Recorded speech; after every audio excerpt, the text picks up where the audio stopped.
La parole qui transforme. Dans un petit village entouré de montagnes, vivait un homme nommé Elias. Depuis son enfance, il avait entendu parler de Dieu, mais il ne croyait pas vraiment en sa parole. Il pensait que la vie était une suite d'événements qu'il fallait affronter seul, sans attendre d'aide d'un être invisible. Un jour, une terrible sécheresse frappa le village. Les cultures mouraient, les rivières s'asséchaient, et la famine menaçait les habitants. Les anciens du village décidèrent d'organiser une prière collective et invitèrent tout le monde à y participer. Elias, curieux mais sceptique, se joignit à eux. Le vieux sage du village ouvrit une Bible et lut à haute voix.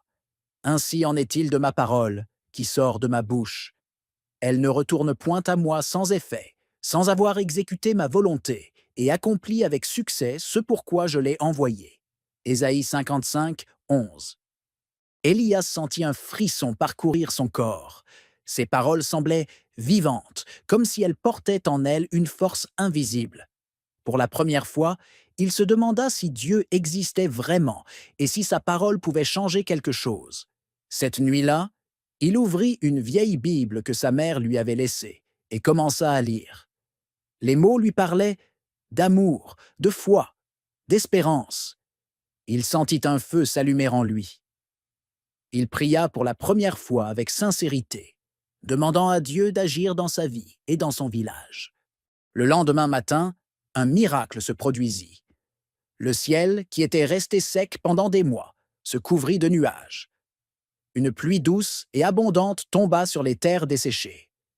Les villageois se mirent à pleurer et à louer Dieu. Elias comprit alors que la parole de Dieu n'était pas seulement des mots écrits sur du papier, mais une puissance vivante qui pouvait transformer les cœurs et les situations.